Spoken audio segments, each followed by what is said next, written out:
Pernahkah kamu merasa sesuatu yang kamu inginkan terasa mustahil? Seolah dunia menutup semua pintu, padahal hatimu terus berbisik bahwa ada jalan yang belum kau lihat. Para leluhur berkata, bukan hidup yang sulit, tapi keyakinanmulah yang belum kuat.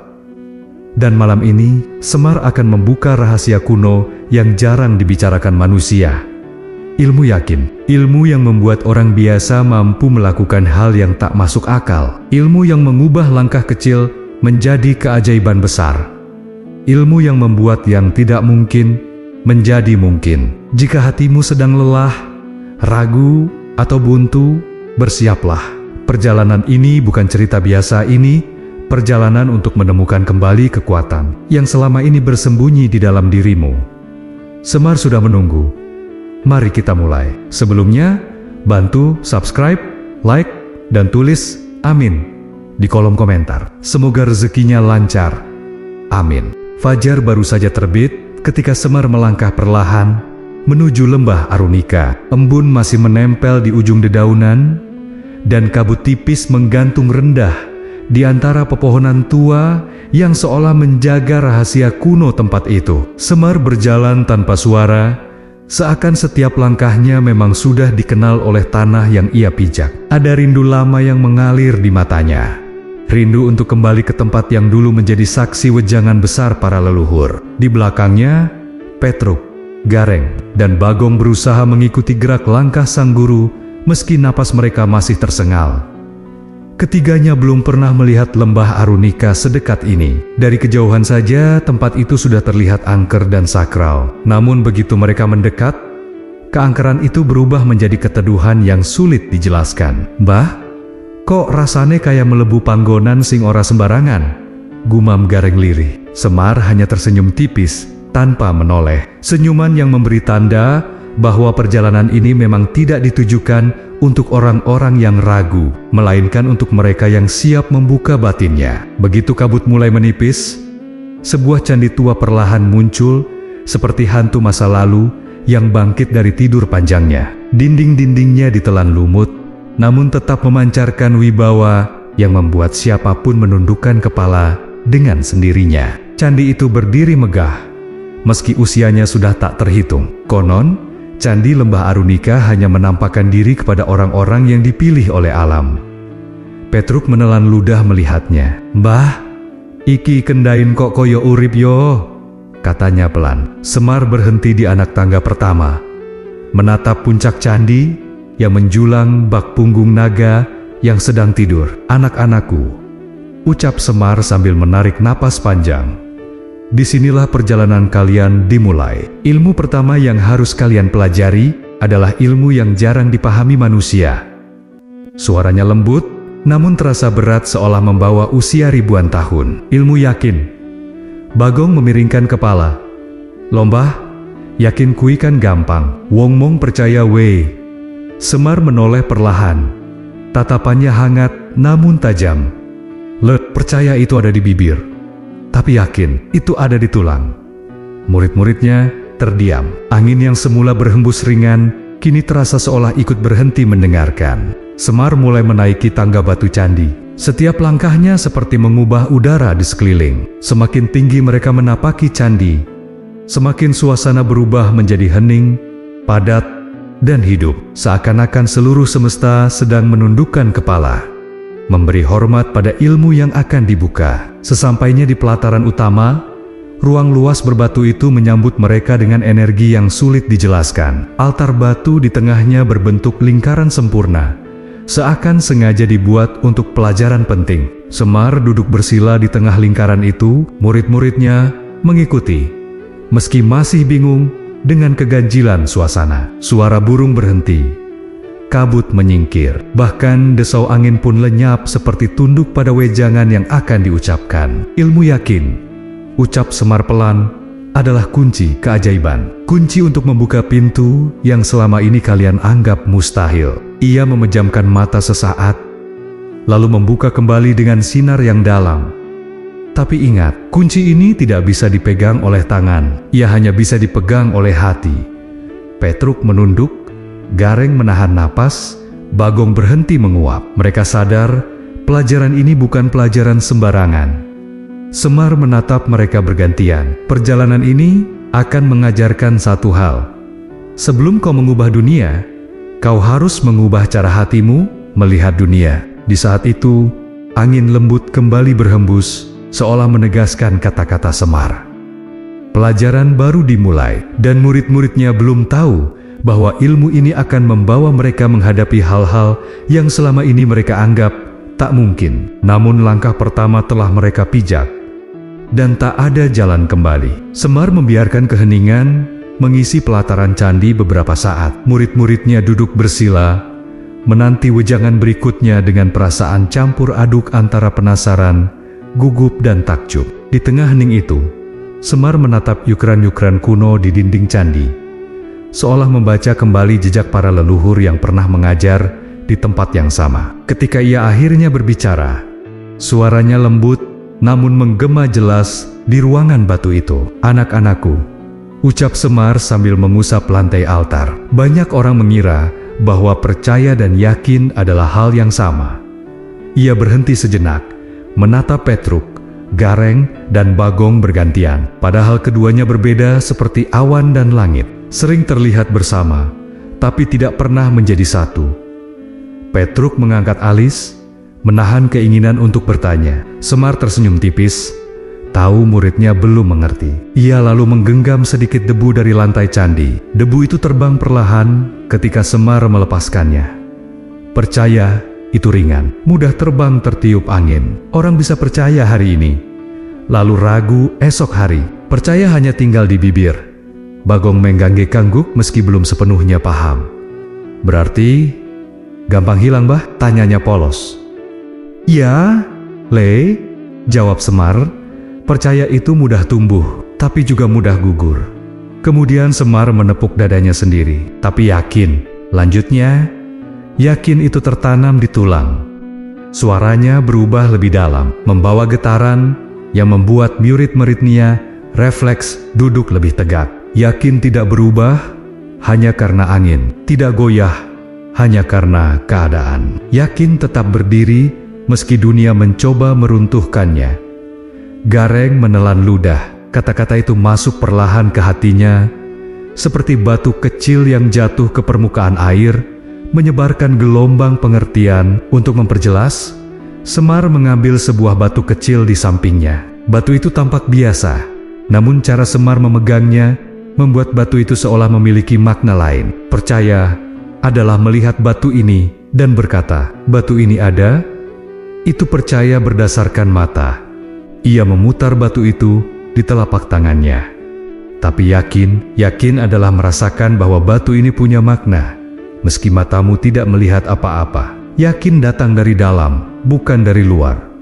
Petruk akhirnya tak tahan dan bertanya, "Lomba, jadi yakin itu rasanya piye? Apa cuma percaya lebih kuat?" Semar tertawa kecil. "Rasa yakin itu bukan percaya yang dikuat-kuatkan.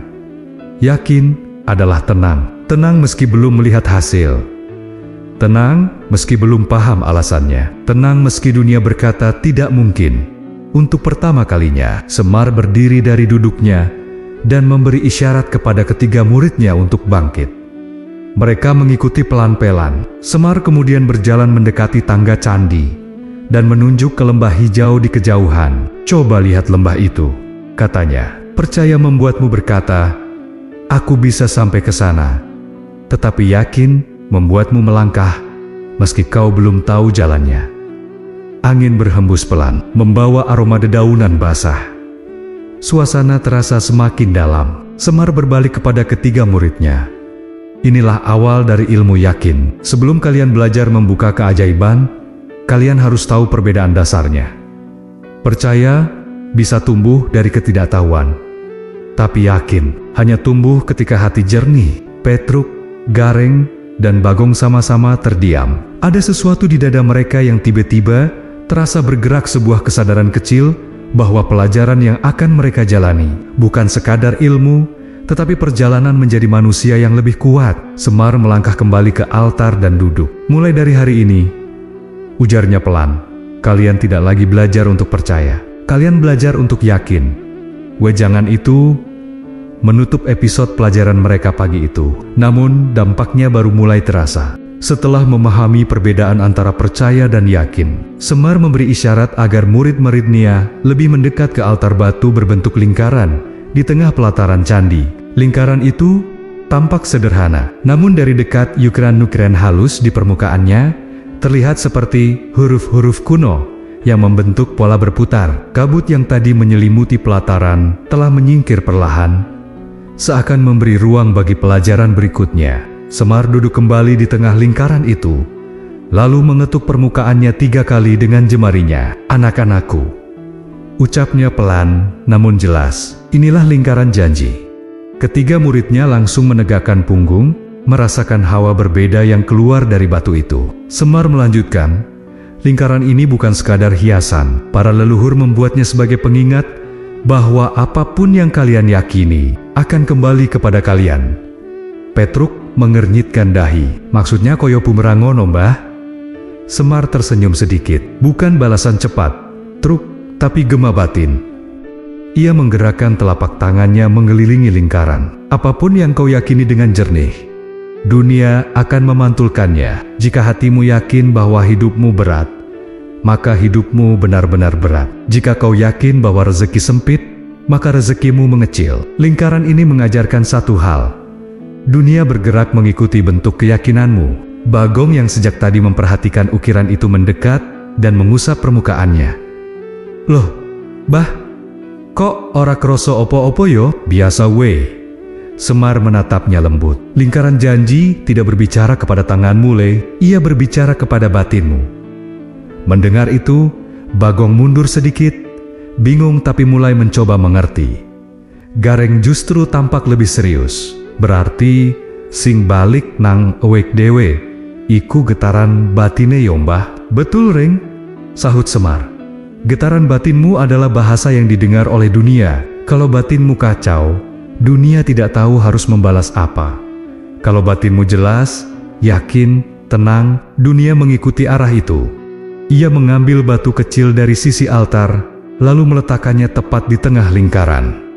"Batu ini hanyalah batu, tapi jika kau meyakini bahwa setiap benda menyimpan pelajaran, maka pelajaran itu akan muncul."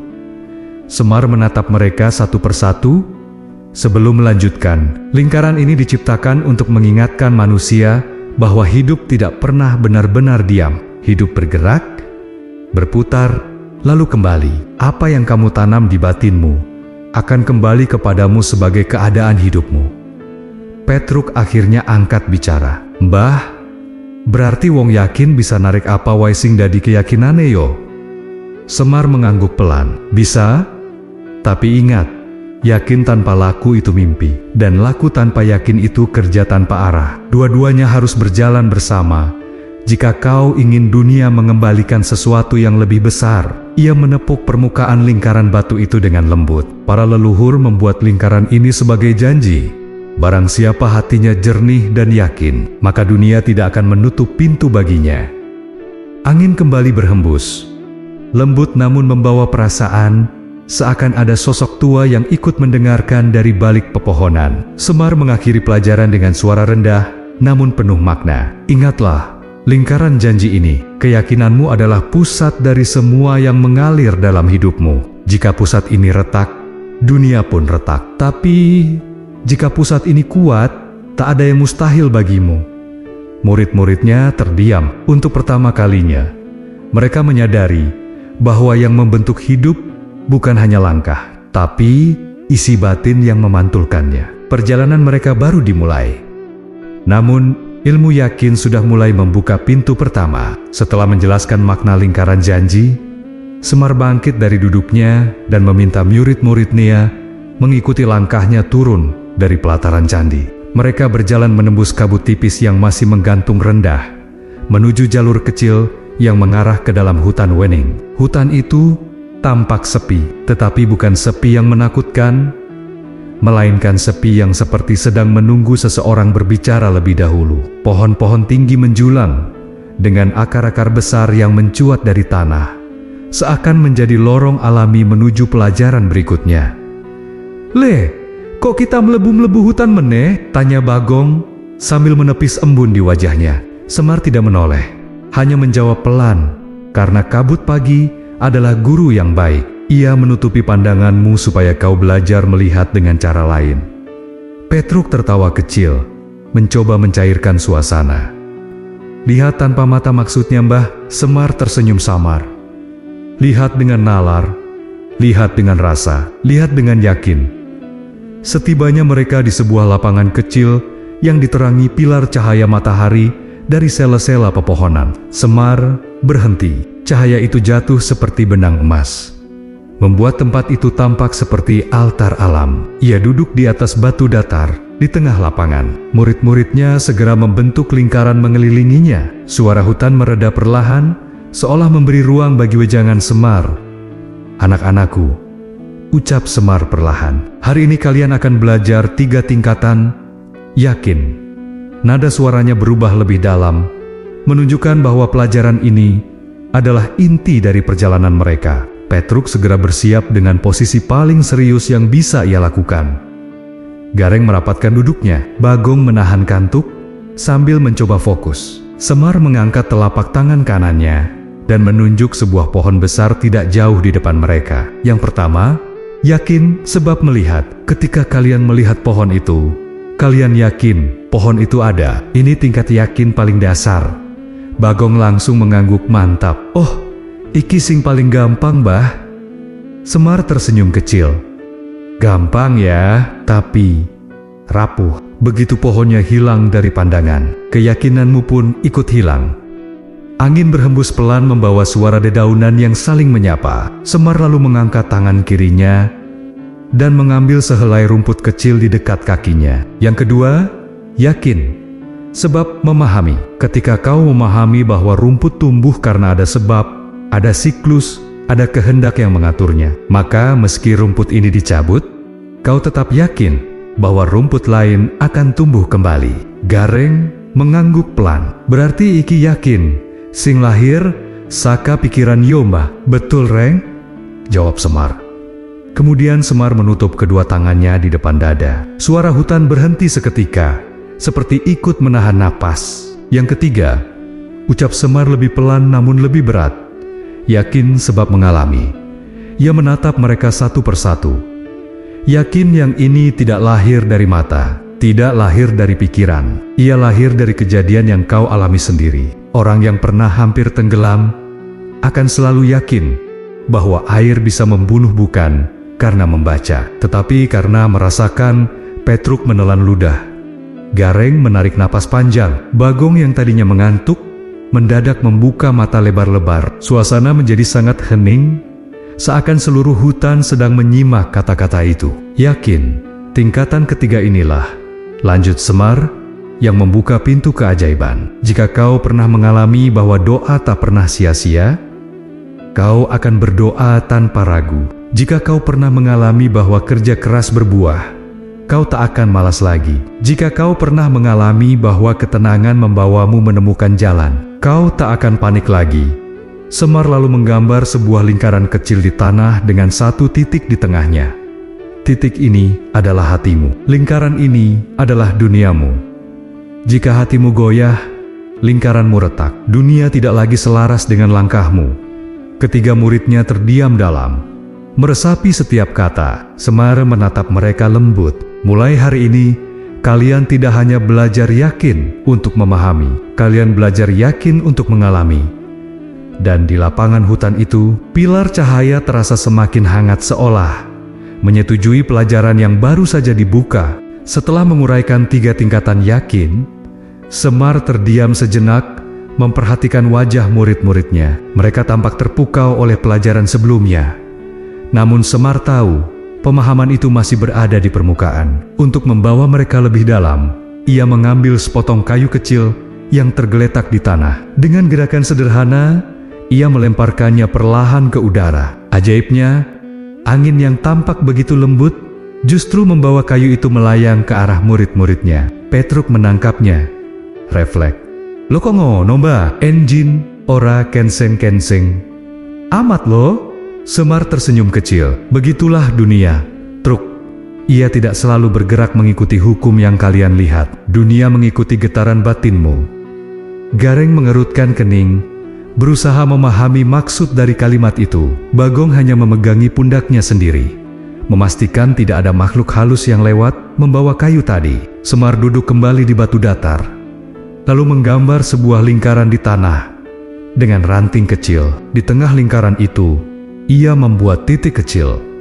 Lingkaran ini adalah duniamu. Titik ini adalah hatimu. Murid-murid memperhatikan gambar itu dengan seksama. Jika hatimu goyah, lanjut Semar, maka duniamu juga ikut goyah. Kalian mungkin mengira hidup yang kacau adalah karena keadaan. Padahal kebanyakan kekacauan itu lahir dari hatimu yang tidak stabil. Ia menatap mereka satu persatu, memastikan kata-katanya masuk dengan benar. Orang yang yakin bukan orang yang tidak punya masalah. Orang yang yakin adalah orang yang tidak membiarkan masalah menggoyahkan pusat hatinya. Angin berhembus perlahan menghadap wajah Semar seolah mengamini kata-katanya. Untuk memperjelas, Semar mengambil kembali ranting yang tadi ia gunakan untuk menggambar.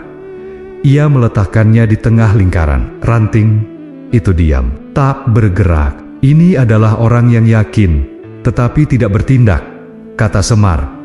Ia punya dasar yang kuat, tetapi dunia tidak bergerak karena ia juga tidak bergerak. Petruk mengangguk-angguk, memahami perlahan. Kemudian Semar menaruh ranting itu di tepi lingkaran. Angin kecil datang dan membuat ranting itu bergerak sedikit, hampir keluar dari garis. Ini orang yang bertindak tanpa yakin. Ia bergerak, tapi hatinya rapuh. Sedikit saja gangguan, ia terseret keluar jalur. Murid-muridnya mulai mengerti. Gareng bahkan menutup mulutnya sendiri karena merasa disentil. Baru setelah itu, Semar mengambil ranting tadi dan memutarnya pelan di dalam lingkaran, tetap berada di jalur. Dan ini, ucap Semar pelan namun tegas, adalah orang yang yakin dan bertindak. Setiap geraknya mengikuti arah yang selaras dengan keyakinan batinnya. Dunia membantu menggerakkan langkahnya. Bagong tiba-tiba mengangkat tangan. Berarti Wong Sing yakin banget Aiso narik rezeki, narik jodoh, narik kesempatan, Bah. Semar mengangguk pelan. Bisa karena ketika batinmu jelas, dunia tahu kemana harus menghampirimu. Dunia tidak pernah menutup pintu. Manusia saja yang sering tidak berdiri di depan pintunya. Petruk terdiam cukup lama sebelum akhirnya bertanya. Bah, berarti selama iki singgawe langkahku ruwet yo atiku dewe? Semar menepuk pundaknya pelan. Iya, Truk, kalian sering menyalahkan dunia, padahal dunia hanya mengikuti getaran hatimu. Suasana hening sejenak. Cahaya matahari mulai turun perlahan, menembus celah pepohonan, menyinari lingkaran kecil yang digambar Semar.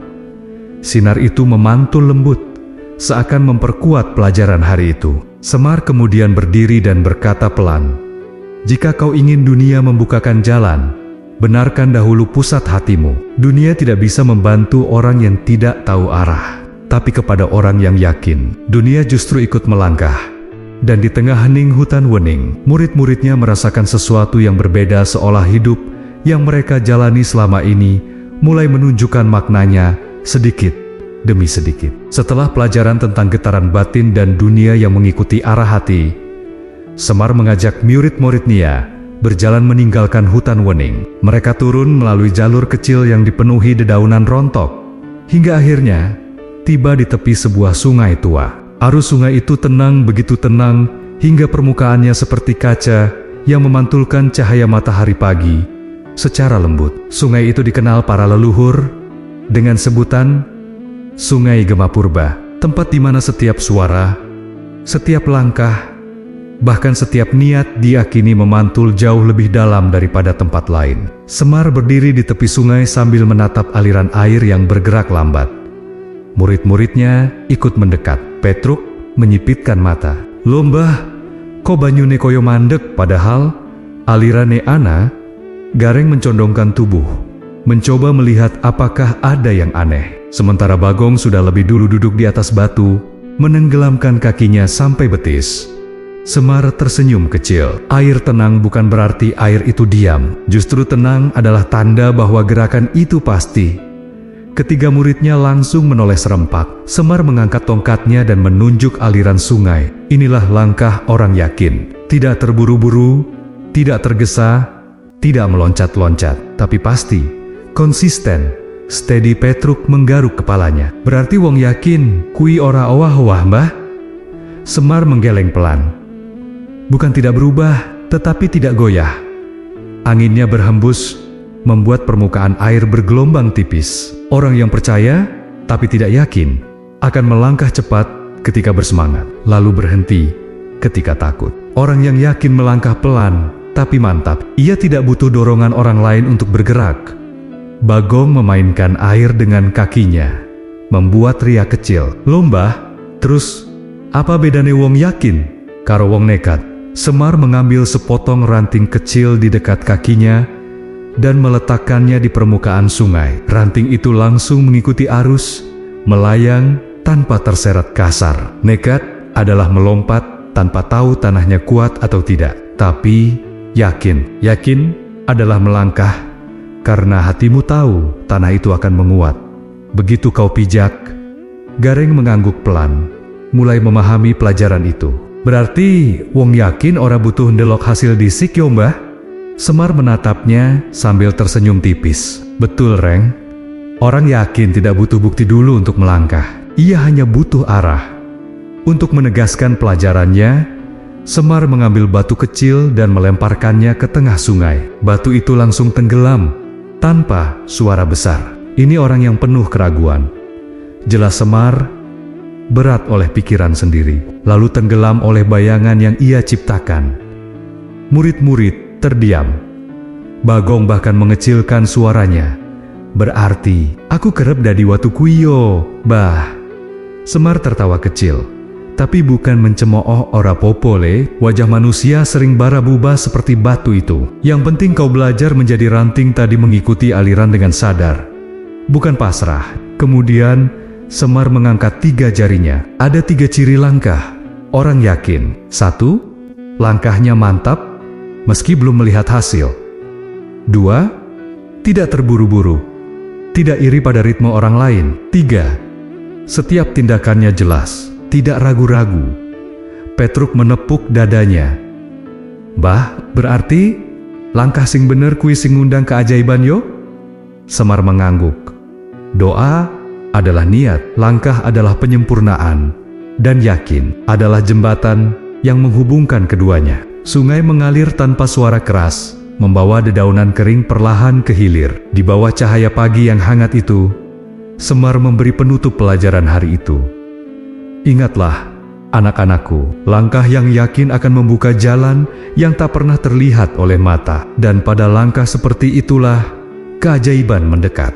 Pelajaran di tepi sungai Gema Purba belum sepenuhnya hilang dari benak murid-muridnya ketika Semar kembali berdiri. Dengan tongkat kayu tuanya, ia menunjuk ke arah aliran air yang tetap bergerak tenang. Kita belum selesai di sini, katanya dengan suara lembut namun tegas, karena ada satu konsep yang sering disalahpahami manusia.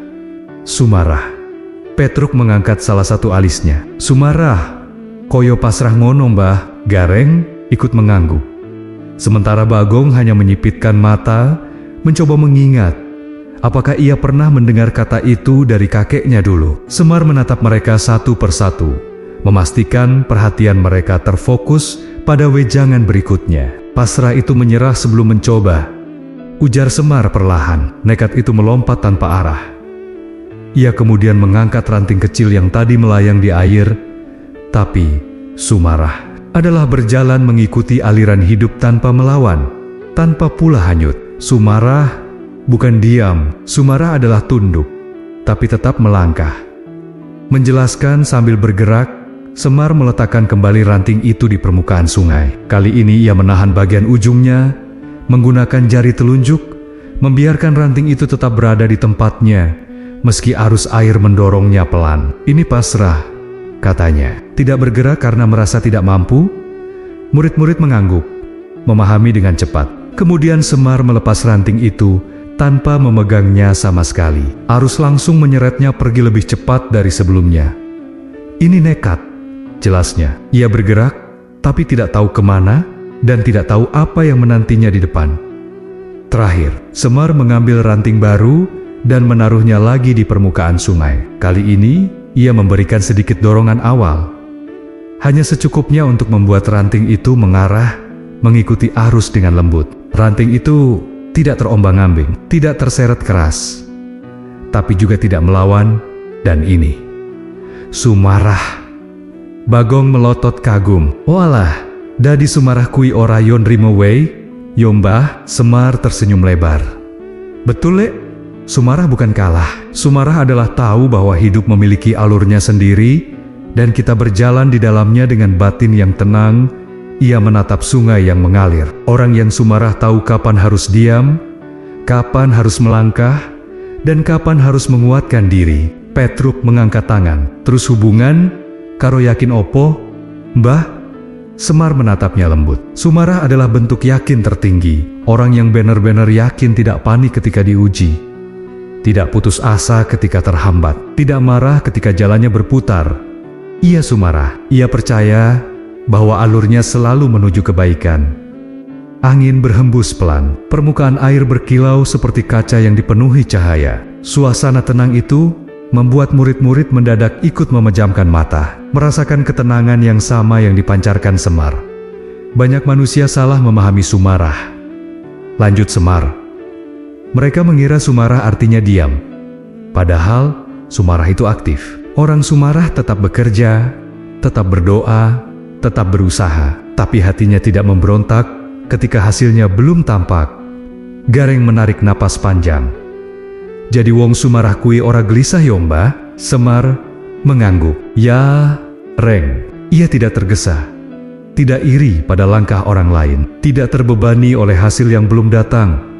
Ia hanya melangkah, sambil meyakini bahwa setiap langkah selalu mengarah ke jalan yang benar. Pelajaran itu menutup suasana sungai dengan hening yang dalam. Semar kemudian berdiri dan berkata, "Ketika hati kalian Sumarah, kalian akan melihat bahwa sungai kehidupan tidak pernah menenggelamkan orang yang berjalan dengan yakin." Dan mereka pun melanjutkan perjalanan, membawa wejangan Sumarah dalam hati masing-masing. Perjalanan mereka berlanjut meninggalkan tepian sungai Gema Purba. Jalan setapak mulai melebar, dan samar-samar terdengar suara manusia riak obrolan, langkah kaki, dan dentingan kecil seperti barang dagangan saling bersentuhan. Semar melangkah mantap, sementara murid-muridnya mulai bertenotania kemana mereka diarahkan. Tak lama kemudian, pepohonan terbuka, dan muncullah sebuah pasar tua yang tidak pernah mereka lihat sebelumnya. Pasar itu bernama Pasar Pusaka Windu Jaya, sebuah tempat yang konon hanya muncul bagi mereka yang hatinya siap menerima pelajaran tentang rezeki. Bangunan-bangunan kayu jatinya tampak tua namun kuat, atapnya dipenuhi lumut hijau, memberi kesan bahwa tempat itu telah berdiri ratusan tahun. Namun yang paling aneh, keramaiannya terasa tenang, tidak ada teriakan pedagang atau tawur-menawur keras. Semua bergerak dalam ritme lembut, seolah mengikuti alur yang sama. Gareng menyikut Petruk.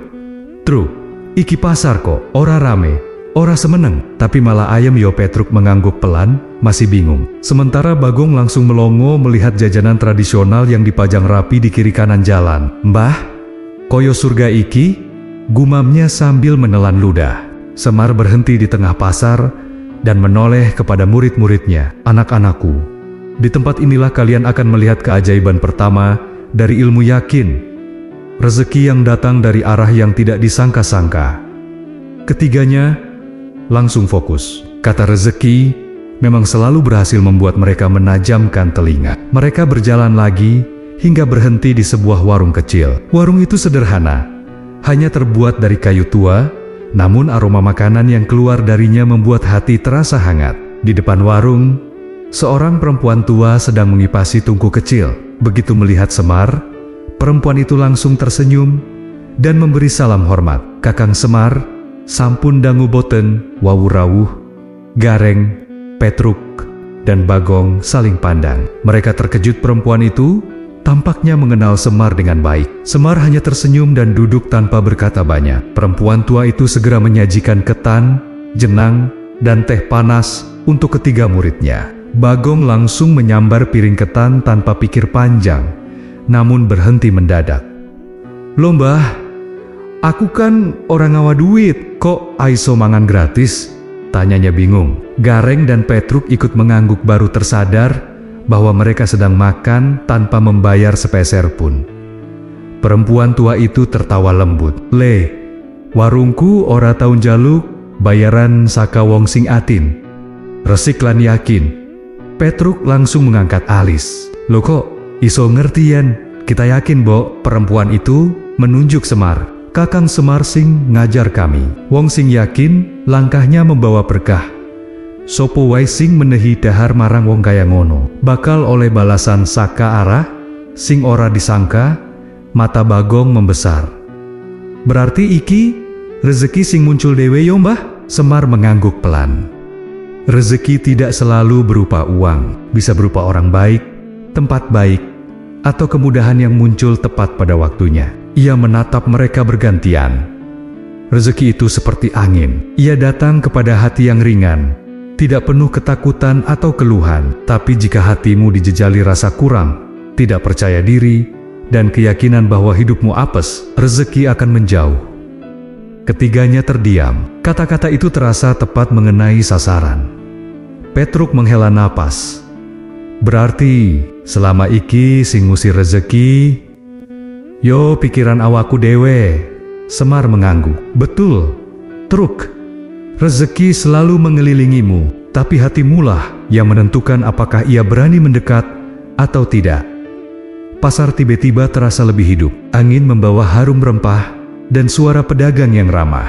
Semar berdiri dan berkata, "Hari ini kalian tidak hanya melihat rezeki, kalian mengalami bagaimana ia datang ketika langkahmu yakin, dan pelajaran tentang rezeki itu pun menempel kuat di hati mereka, lebih dalam daripada teori apapun." Setelah menyaksikan bagaimana rezeki datang dengan cara yang tidak disangka, ketiga murid itu masih terlihat bingung sekaligus kagum. Sambil berjalan meninggalkan warung kecil, Petruk memegang perutnya yang masih kenyang, Gareng tampak merenung, dan Bagong masih belum berhenti tersenyum lebar. Semar berjalan pelan di depan mereka, seolah memberi waktu agar pelajaran itu meresap lebih dalam. Mereka berhenti di sisi pasar yang lebih sepi. Hanya ada beberapa pedagang bunga dan pembeli yang lewat dengan wajah tenang. Semar duduk di bangku kayu tua di bawah naungan pohon kenanga yang wangi. "Duduklah," katanya. Ketiga muridnya langsung menurut. Semar menatap mereka dengan sorot mata yang dalam, seperti hendak menyingkapkan sesuatu yang jauh lebih besar daripada pelajaran sebelumnya. "Anak-anakku," ujar Semar perlahan. "Orang sering mengira rezeki itu sulit, padahal yang sulit itu hatinya sendiri." Ketiganya langsung memperhatikan. "Ada 3 penghambat rezeki yang paling sering mengunci jalan hidup manusia," lanjut Semar sambil menggambar 3 garis di tanah dengan ujung tongkatnya. "Pertama," katanya sambil mengetuk garis pertama, "rasa kurang yang terus-menerus." Gareng langsung mengangkat wajahnya. "Rasa kurang piye, Mbah?" Semar menatapnya lembut. "Rasa kurang yang tidak ada alasannya. Wes oleh akeh, rasane kurang. Wes cukup, rasane kurang. Ora weti sebabe, tapi atin, ora tau warek." Ia tersenyum kecil. Padahal, rasa kurang seperti itu adalah lubang tanpa dasar. Rezeki masuk, tapi langsung jatuh. Tidak pernah terasa cukup. Bagong spontan mengangguk. "Yo Mbah, wong sing ngeluh kurang terus, rasane ora aiso worek saklawase." Semar mengangguk pelan. "Benar Le, rasa kurang yang tidak dikendalikan membuat rezeki takut mendekat. Karena ia tahu, sebanyak apapun datang, tetap tidak akan dianggap cukup." Semar mengetuk garis kedua. Kedua tidak percaya diri. Petruk mengernyit. "Lah, hubungannya opo karo rezeki, Mbah?" Semar menatapnya tegas.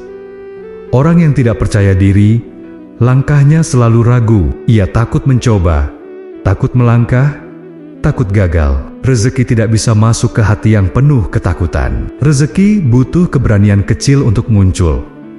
Gareng menurunkan kepala. Kata-kata itu seperti menamparnya pelan. Ia sadar banyak keinginannya tidak tercapai, karena ia tidak percaya pada kemampuannya sendiri. Semar kemudian berkata dengan suara pelan, "Jika kau tidak percaya, dirimu mampu menerima rezeki, maka rezeki pun tidak akan percaya bahwa kau mampu menjaganya.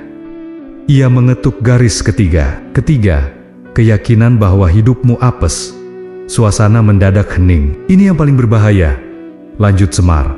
Orang yang merasa hidupnya apes akan melihat segala hal dari kacamata gelap. Ia merasa tidak layak. Ia merasa takdir memusuhinya. Ia merasa tidak mungkin berhasil. Bagong terbengong. Lembah, wong aiso yakin awake dewe apes yo. Semar tersenyum pahit. Lebih banyak dari yang kau kira, Le. Mereka tidak sadar bahwa keyakinan itu seperti mengirim pesan ke dunia. Aku tidak pantas menerima hal baik, dan dunia hanya menjawab keyakinan itu dengan memberi sesuai yang ia minta. Petruk menunduk semakin dalam. Gareng meremas tangan sendiri.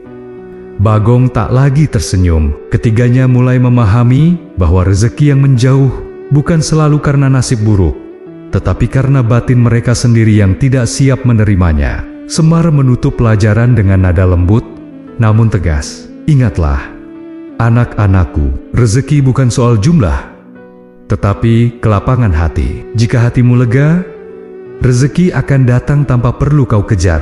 Tapi jika hatimu penuh keraguan dan keluhan, rezeki pun enggan mendekat. Angin membawa aroma kenanga melewati mereka, membuat suasana terasa tenang. Di tengah keheningan itulah, murid-murid Semar merasakan satu kesadaran baru. Sebelum membuka pintu rezeki, mereka harus membuka hati mereka lebih dulu. Setelah keluar dari pasar Windu Jaya, Semar kembali mengambil jalur yang membawa mereka semakin jauh dari keramaian. Suasana perlahan berubah. Angin menjadi lebih dingin, suara burung mereda, dan pepohonan tampak semakin jarang. Hingga akhirnya mereka tiba di tepi sebuah tebing besar yang menuruni lembah luas berbentuk mangkuk alamiah. Dari atas, lembah itu tampak sunyi dan kosong, seolah seluruh dunia menahan napas. Iki kok engel rasane, Mbah? Gumam Gareng yang merinding tanpa tahu sebabnya. Semar menatap lembah itu dengan sorot mata yang memahami betul tempat tersebut. Inilah lembah Buntu Serawung Jagat, katanya dengan nada tenang. Disinilah banyak manusia menyerah, bukan karena lembahnya sulit, tapi karena hatinya sendiri yang gaduh. Mereka mulai menuruni jalur terjal itu perlahan. Tebing-tebing tinggi menjulang di kiri kanan, menciptakan gema samar setiap kali mereka melangkah. Semakin mereka turun, semakin lembah itu terasa seperti ruang tertutup yang mengurung. Setibanya di dasar lembah, mereka menemukan 5 jalan yang bercabang ke 5 arah berbeda. Semua jalur tampak sama, tanah kering, batu besar, dan dinding tebing yang menukik tajam. Petruk memutar badannya beberapa kali. Mbah, iki piye karene? Ngerti? Jalur sing bener? Kok kabeh pedo? Bagong ikut gelisah. Iki kok koyo jebakan wong bingung, Mbah? Semar tersenyum samar. Memang itulah pelajarannya. Inilah keajaiban kedua dari ilmu, yakin menemukan jalan keluar dari masalah. Tanpa menunggu, Petruk mencoba masuk ke jalan pertama. Mereka berjalan sekitar 20 langkah, lalu tiba-tiba kembali muncul di titik awal. Gareng melongo. Hah, kok iso muli meneh? Mereka mencoba jalan kedua, hasilnya sama. Jalan ketiga, keempat, kelima sama saja. Selalu kembali ke titik semula, seperti lingkaran tak berujung. Semakin mereka mencoba, semakin buntu. Petruk mulai kesal. Iki lembah opo labirin, Mbah? Ora ono sing metu blak. Semar tidak memarahi atau menghibur. Ia hanya duduk di tanah dan berkata, "Duduklah." Murid-muridnya duduk. Meski wajah mereka menunjukkan frustrasi, Semar menutup mata perlahan. Masalah tidak pernah selesai oleh orang yang tergesa. Semakin kau panik, semakin kau tersesat. Murid-murid itu menatapnya bingung. Semar kemudian memberi instruksi, "Tutup matamu, rasakan arah angin." Mereka memejamkan mata, walau awalnya ragu. Pada awalnya tidak ada yang terasa, tapi perlahan, Gareng mulai merasakan hembusan lembut dari satu sisi. "Mbah, aku ra krasa opo-opo." Bentar. Koyo ono angin tipis saka kanan." Semar membuka mata dan mengangguk. Masalah selalu punya celah kecil, tapi orang panik tidak melihatnya. Ia bangkit dan berjalan menuju jalan keempat jalur yang sebelumnya juga membawa mereka kembali. Namun kali ini Semar tidak mengikuti jalannya. Ia menyusuri sisi tebing batu, meraba permukaannya dengan telapak tangannya, hingga akhirnya ia berhenti pada sebuah retakan halus, nyaris tak terlihat. "Mbak Aa, iki jalur?" tanya Bagong dengan mata membesar. Semar menyentuh retakan itu dengan lembut. Jalan keluar tidak selalu besar dan terang. Kadang ia kecil, sempit, dan hanya tampak bagi hati yang tenang. Dengan sedikit dorongan, retakan itu terbuka lebih lebar seperti pintu sempit yang selama ini tersembunyi. Lorong gelap terbentang di baliknya. Gareng menelan ludah keras-keras. "Mbah, iki beneran metu." Semar mengangguk. "Ya, masalah tidak datang untuk menutup jalanmu. Masalah datang untuk mengajarkanmu memperlambat langkahmu." Mereka masuk satu persatu. Lorong itu sempit, namun tidak panjang. Begitu keluar dari sisi lain, cahaya matahari langsung menyambut wajah mereka. Bagong memukul dadanya lega. "Mbah, ternyata metumong lewat kotakan cilik ngene, tok." Semar tersenyum tipis. "Begitulah hidup, Le. Ketika kau panik, masalah terlihat seperti gunung. Tapi ketika hatimu tenang, kau melihat bahwa jalan keluarnya hanya selisih satu langkah dari tempat kau berdiri." Di hadapan cahaya matahari itu, murid-murid Semar mulai mengerti bahwa yakin bukan hanya untuk mengharapkan kebaikan, tetapi juga untuk menemukan jalan ketika semuanya tampak mustahil. Begitu keluar dari lorong sempit lembah buntu, cahaya matahari terasa lebih hangat dari biasanya, seperti menyambut mereka yang berhasil lolos dari jebakan batin sendiri. Petruk menggebas-gebaskan bajunya, seolah perjalanan singkat itu menguras lebih banyak tenaga daripada mendaki gunung. Gareng duduk di tanah sambil menepok-nepok dadanya. "Astaga Mbah, tak kira akura isometu saklawase." Sementara Bagong langsung selonjoran dan menarik napas panjang seperti baru saja menang lomba lari. Semar berdiri membelakangi mereka dengan tenang. Cahayanya jatuh tepat pada siluet tubuhnya, membuatnya tampak seperti penuntun yang sudah hafal segala ujian manusia. Setelah membiarkan murid-murid Deya merasakan lega sejenak, ia berbicara pelan namun tajam. "Kalian lihat, jalan keluar itu hanya tersembunyi di balik retakan kecil. Tapi retakan itu tidak tampak ketika hati kalian gaduh." Murid-muridnya mengangkat wajah, mulai menyadari apa yang sesungguhnya diajarkan oleh lembah itu. Semar mengambil satu batu kecil, lalu memecahnya menjadi dua dengan ujung tongkatnya. "Masalah itu seperti batu ini," katanya. "Jika kau menatapnya dari jauh, ia tampak solid dan tak bisa dipecah. Tapi ketika kau mendekat dengan tenang, kau akan melihat celah kecil yang bisa dibuka." Ia menunjuk bekas retakan di batu itu. "Begitu pula hidupmu. Banyak orang menyerah karena mereka menatap masalah dari kejauhan. Mereka hanya melihat bentuk besarnya, bukan celah kecilnya." Petruk memperhatikan retakan itu dengan fokus penuh. "Berarti sakjane masalah kui mesti duwe bolongan yomba?" Semar mengangguk. "Betul. Masalah apapun besar, kecil, rumit, atau gelap selalu punya celah sekecil napas. Hanya saja orang yang panik tidak pernah menemukannya. Karena panik mempersempit pikiran, tenang memperluas pandangan." Gareng akhirnya duduk bersila, mencoba menyimak dengan lebih serius. "Mbah, tapi nenek masalahku kok koyo ora enduwe celah blapi ye."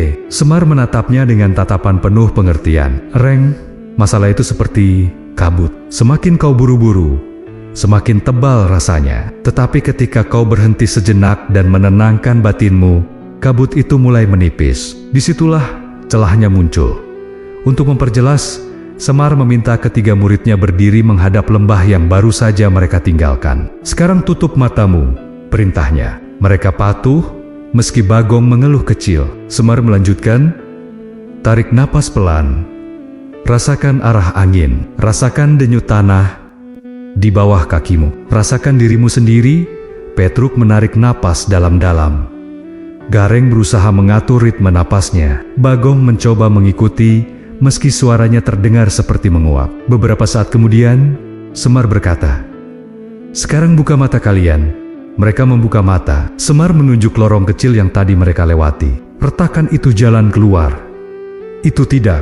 Mungkin kalian lihat.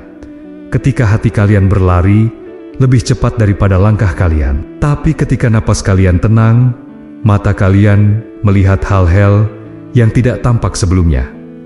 Ketiganya saling menatap. Ada sesuatu yang berubah di dalam diri mereka. Tidak hanya rasa lega, tetapi kesadaran baru. Bahwa ternyata banyak kesulitan dalam hidup yang sebenarnya tidak sesulit yang mereka bayangkan. Semar menambahkan dengan suara yang semakin lembut. Ingatlah wejangan ini. Ketika kau tidak bisa menemukan jalan keluar, jangan paksa langkahmu. Tenangkan batinmu dulu, karena jalan keluar itu seringkali tidak besar. Ia hanya sebesar celah napas. Angin berhembus pelan menerpa wajah mereka. Lembah itu kini terasa lebih ramah dibanding saat pertama mereka masuk. Seolah-olah lembah itu sendiri menyetujui pelajaran yang baru Semar berikan. Dan setelah murid-muridnya benar-benar memahami makna retakan kecil itu, Semar melanjutkan, "Ayo, anak-anakku, masih ada pelajaran yang jauh lebih dalam daripada sekadar keluar dari lembah." Mereka pun bersiap berjalan lagi kali ini dengan batin yang lebih ringan. Setelah keluar dari lembah buntu, perjalanan mereka mulai menanjak menuju sebuah bukit yang tampak lebih hidup daripada tempot-tempot sebelumnya. Semakin tinggi mereka melangkah, angin terasa lebih segar, dan suara alam terdengar lebih jelas, seolah alam sedang menyiapkan panggung untuk pelajaran penting berikutnya. Di puncak bukit itu, berdirilah sebuah pendapa tua dari kayu jati, tak berdinding, dengan atap genting merah yang sudah memudar. Tempat itu dikenal sebagai pendapa angin sepasar. Begitu mereka tiba, angin menyibak kain Semar dan membuat suara lembut dari bambu angin yang tergantung di salah satu tiang. Dentingnya bersahutan, seperti salam kuno untuk para pejalan yang datang belajar. Bagong memeluk tubuhnya, merasa angin yang lewat bergantian seperti arus manusia di pasar. "Mbah, enjin rame tenan, koyo pasar beneran," katanya lirih.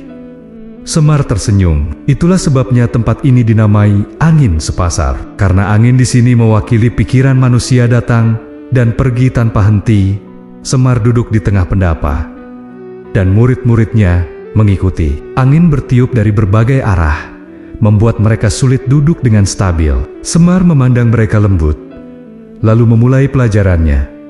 "Anak-anakku, banyak orang tahu apa itu yakin, tapi sedikit yang tahu cara menjaga yakin agar tidak hilang tersapu angin kehidupan." Ia mengangkat tongkatnya dan memberi isyarat ke arah angin yang terus berganti. Yakin yang tidak diikat akan terbang seperti layangan tanpa tali, naik tinggi, lalu hilang tanpa jejak. Petruk mengangguk pelan. "Berarti yakin itu kudu diikat, Mbah." Semar tersenyum. "Betul. Dan tali itu bernama laku." Ketiganya saling pandang, sama-sama penasaran. Semar kemudian mengambil sehelai daun kering yang jatuh di lantai pendapa.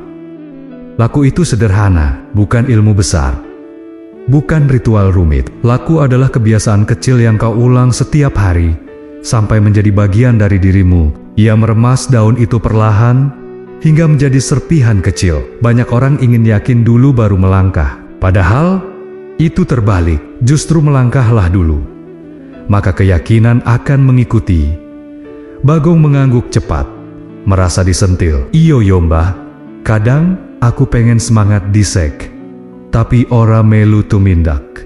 Semar menepuk pundaknya dengan lembut. Laku tidak perlu besar, sedikit saja, asal dilakukan dengan konsisten. Sudah cukup untuk mengikat yakinmu agar tidak terbang. Ia menggenggam serpihan daun kecil itu dalam satu kepalan. Jika kau ulang setiap hari, serpihan kecil ini akan menjadi gumpalan yang kuat. Gareng bertanya pelan, "Bah, kenton laku sing kuat kui opo?" Semar menjawab tanpa ragu, "Bangun lebih pagi, menyelesaikan pekerjaan kecil tanpa menunda, menahan diri agar tidak berbicara buruk, berdoa dengan tenang, melangkah meski sedikit." Semua itu adalah laku yang mengikat yakin. Angin bertiup lebih pelan, seolah mendengarkan. Semar melanjutkan, "Banyak orang gagal bukan karena tidak punya yakin, tetapi karena yakin mereka menyebar ke banyak arah. Ia menatap ketiga muridnya, tajam namun penuh kasih. Pagi ingin berubah, siang ingin menyerah, sore ingin mencoba, malam ingin tidur saja.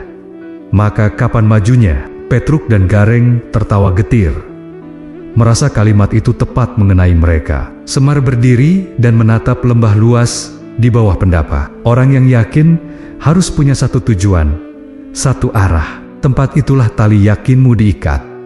Lalu dengan suara yang lembut namun penuh kekuatan, ia menutup pelajarannya. Ketika yakinmu terikat oleh laku, semesta melihatmu dengan cara berbeda, bukan sebagai orang yang berharap, tetapi sebagai orang yang siap menerima angin kembali berhembus.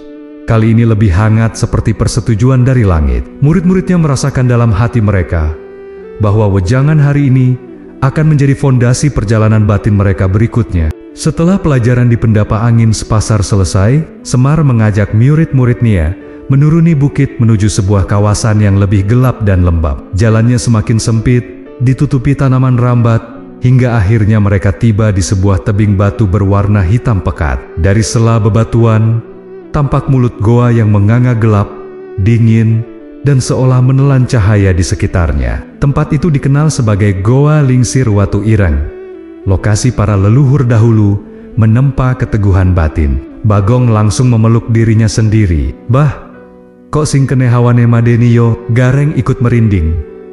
Sementara Petruk menelan ludah keras-keras. Semar melangkah masuk tanpa keraguan sedikit pun. Hawa dingin ini bukan karena angker, Le. Ini adalah ruang kosong dalam dirimu yang belum diisi dengan yakin. Mereka masuk satu persatu. Semakin dalam mereka melangkah, semakin pekat kegelapan menyelimuti. Cahaya obor yang dibawa Petruk hanya mampu menerangi beberapa langkah ke depan. Suara tetesan air jatuh dari stalaktit menciptakan gema panjang yang seolah memperdengarkan suara lain, suara batin mereka sendiri. Di ruang besar di dalam goa, Semar berhenti. Bayangan tubuh mereka menari di dinding goa, seolah ada banyak sosok lain yang ikut hadir. Semar duduk di atas batu besar dan memejamkan mata sebentar sebelum akhirnya berkata, "Anak-anakku, ada satu hal penting yang harus kalian tahu. Yakin itu tidak bisa dicuri, tetapi bisa melemah." Gareng mengernyit. "Lemah? Maksudnya piye, Mbah?" Semar membuka mata perlahan. "Yakin melemah ketika kalian tidak punya penjaga, dan penjaga yakin itu hanyalah satu, keheningan." Petruk spontan bertanya, "Keheningan kok aiso dadi penjaga, Mbah?" Semar mengangguk. "Ketika kalian diam, kalian bisa membedakan mana suara hati dan mana suara takut. Orang yang selalu ramai di luar dan di dalam dirinya akan selalu kalah oleh pikirannya sendiri." Semar kemudian memberi instruksi, "Sekarang, duduklah masing-masing di sudut goa, jauh satu sama lain." Murid-muridnya mengikuti meski terlihat tidak tenang. "Padamkan obormu." Truk. Petruk terkejut. "Lo tenan, Mbah? Yen peteng kabeh, aku aiso nginggo," cerit iki. Semar tersenyum tipis. Justru itu inti pelajarannya. Saat obor dipadamkan, kegelapan di goa menjadi total. Tidak ada satupun cahaya tersisa. Nafas mereka terdengar jelas, seperti suara-suara asing yang mengikuti. Bagong menggeliat kecil. "Mbah, aku kok krungu koyo ana wong liyo." Suara Semar dari kejauhan terdengar tenang. "Itu bukan orang lain. Itu ketakutanmu yang memantul dari dinding goa."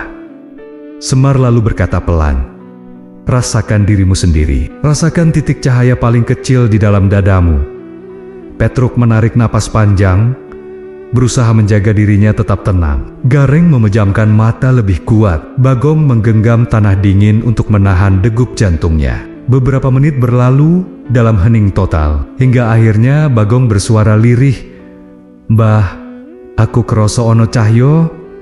Cilik banget, kaya titik." Semar menjawab, "Itulah yakin mulai cahaya yang tidak berasal dari mata, tetapi dari dalam dirimu sendiri." Perlahan, Semar menyalakan kembali obor. Cahaya kecil itu memantul lembut di wajah murid-muridnya. Mereka tampak berbeda, masih takut, tapi tidak lagi panik. Masih gelap, tapi tidak lagi hilang. Semar menatap mereka lembut. Ingatlah, orang yang yakin tidak berjalan dengan lampu dunia, ia berjalan dengan cahaya batinnya. Dan ketika cahaya itu kuat, dunia akan memberi cahaya tambahan untuknya. Pelajaran di goa itu berakhir dengan kesadaran bahwa yakin tidak hanya soal keyakinan, tetapi juga tentang kemampuan menenangkan diri dalam gelap. Dan dari titik cahaya kecil di dada itulah, keyakinan yang besar mulai tumbuh. Begitu keluar dari goa Watu Ireng, mereka disambut angin malam yang hangat, seakan alam memberi pelukan setelah pelajaran berat dalam kegelapan. Semar berjalan paling depan, sementara murid-muridnya mengikuti dengan langkah yang lebih lambat dari biasanya. Mata mereka masih menyesuaikan diri dari gelap pekat menuju cahaya rembulan. Namun perubahan bukan hanya terjadi pada mata mereka, ada ketenangan baru di dalam dada yang belum pernah mereka rasakan sebelumnya. Gareng menjadi orang pertama yang memecah keheningan. "Bah, tadi nang injero goa, aku bener-bener ngerasa ke cahaya cilik nang dada. Koyo ora nyata, tapi ya kerasa." Petruk ikut mengangguk. "Iyo, mbah, kaya ono titik sing nerangke meski kabeh peteng." Semar menoleh sambil tersenyum ringan. Itulah cahaya batin. Cahaya yang tidak berasal dari luar, tetapi dari dirimu sendiri. Mereka berhenti di sebuah celah tebing yang memungkinkan cahaya bulan jatuh tepat di tengah jalur. Semar duduk di atas batu besar. Murid-muridnya mengikuti. Duduk melingkari sang guru seperti biasa. Rembulan malam memancarkan sinar lembut, memantulkan kilau lembut di wajah keempatnya. Suasana menjadi lebih khusyuk, seperti langit pun ikut mendengarkan. "Anak-anakku," ujar Semar perlahan, "kalian harus paham bahwa manusia tidak berjalan hanya dengan matanya. Banyak jalan dalam hidup yang terlalu gelap, terlalu rumit, terlalu membingungkan untuk dilihat dengan mata biasa." Ia menunjuk dada mereka satu persatu. Disitulah cahaya batin berperan. Petruk mengangkat tangan. "Berarti cahaya batin kui koyo senter enjero awak ya, mbah?" Semar tertawa kecil. "Bisa dibilang begitu, Truk, tapi cahaya batin jauh lebih kuat daripada senter. Karena cahaya ini bukan hanya menerangi jalan, tapi juga menuntun langkah." Untuk menjelaskan lebih jelas, Semar mengambil segenggam kerikil kecil dan melemparkannya ke depan mereka. Kerikil-kerikil itu memantul, lalu jatuh entah kemana, karena gelapnya malam. Kalau kalian hanya mengandalkan mata, kalian hanya melihat kerikil-kerikil itu sebagai sesuatu yang menghalangi. Ia kemudian menunjuk rembulan yang memancar lembut. Tapi jika cahaya batin kalian terang, kalian mengerti bahwa kerikil itu bukan halangan. Ia adalah tanda. Ia bisa memberi arah. Ia bisa memberi peringatan. Bagong menelan ludah.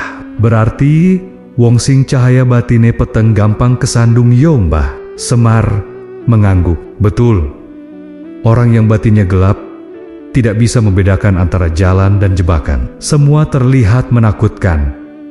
Semua terlihat buntu. Ia hidup dalam bayangan yang ia ciptakan sendiri."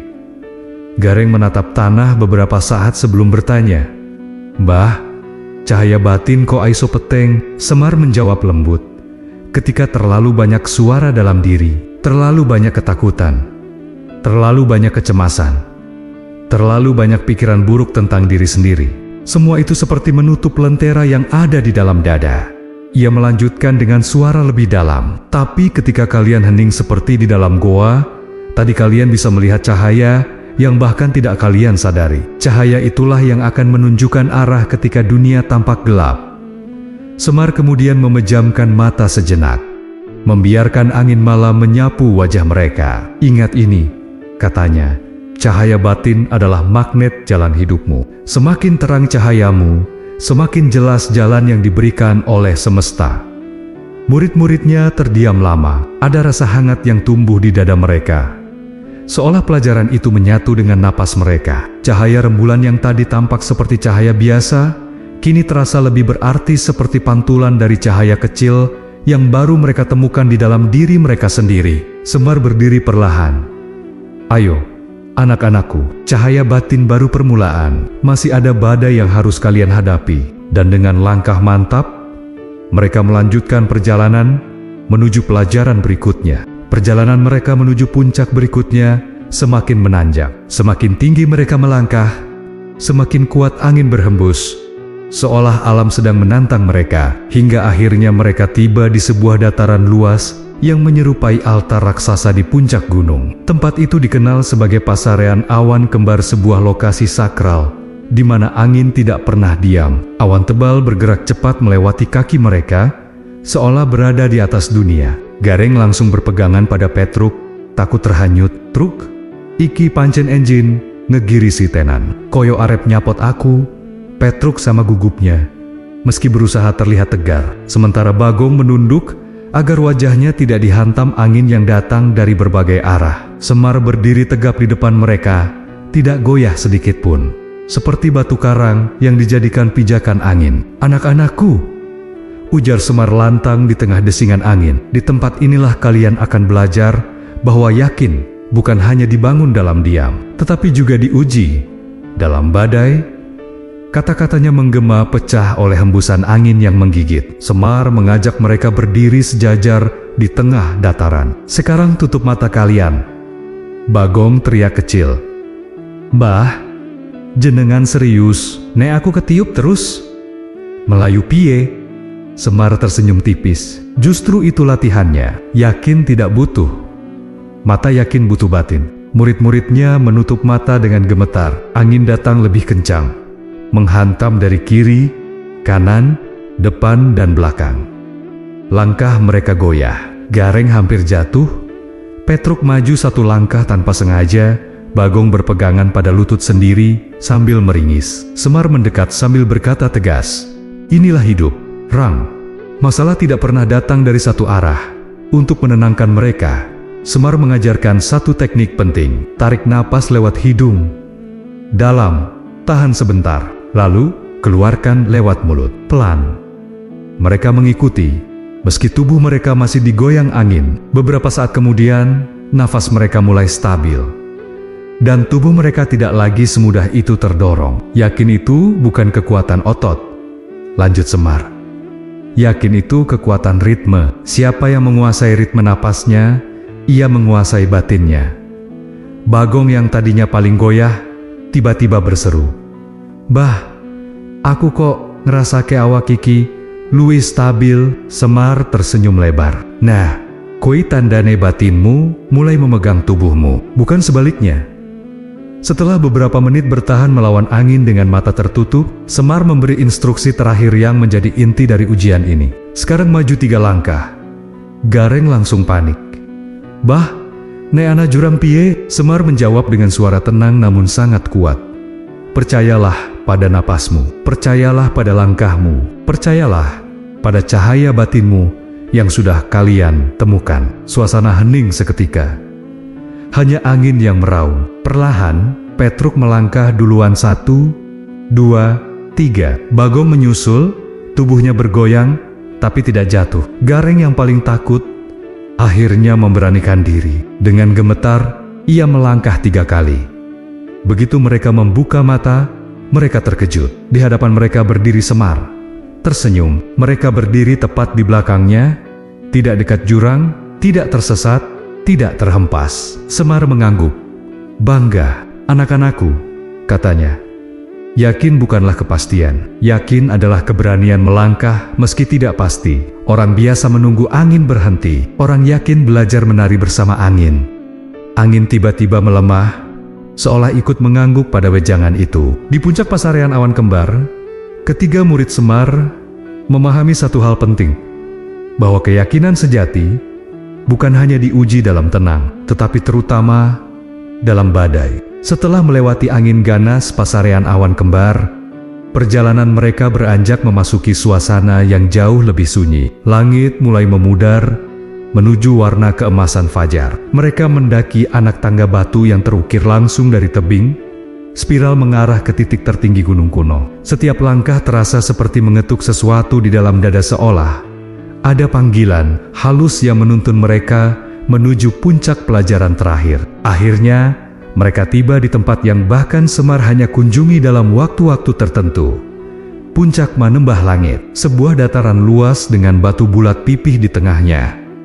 halus seperti cermin, berbeda dengan bata-bata liar di sekitarnya. Angin di sini tidak berdesing seperti di pasarean, justru angin berhembus pelan, seolah menghormati kehadiran siapapun yang datang dengan batin yang telah ditempa. Gareng memandang sekeliling dengan mata membesar. "Bah, iki koyo panggonan para dewa." Petruk mengangguk pelan, merasakan tekanan halus di dadanya. Bagong mengambil napas dalam-dalam, wajahnya penuh rasa sungkan. Semar berdiri di atas batu pipih itu, menatap murid-muridnya dengan tatapan yang sudah tidak lagi seperti seorang guru yang menuntun, melainkan seperti seorang leluhur yang hendak menyerahkan kunci terakhir. "Anak-anakku," ucap Semar dengan suara yang dalam namun lembut, "perjalanan panjang kalian bukan untuk mengajarkan cara mendapatkan keajaiban, tetapi bagaimana menjadi manusia yang layak menerima keajaiban itu."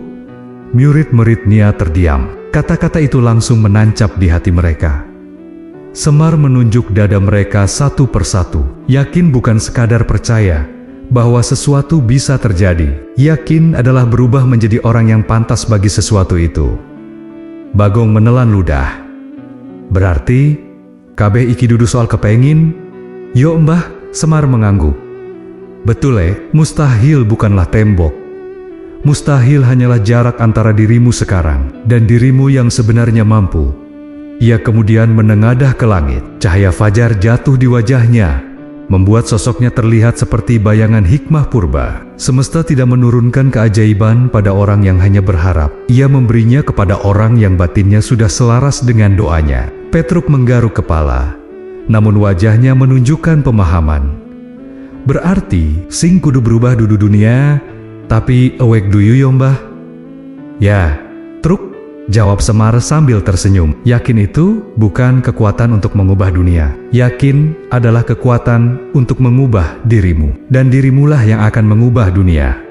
Semar lalu menepuk batu pipi itu. Para leluhur dulu menyebut tempat ini titik penyatuan. Tempat di mana yakin, laku, dan keheningan bertemu. Jika tiga hal itu menjadi satu, maka hidup bukan lagi deretan kebetulan, tetapi rangkaian arah.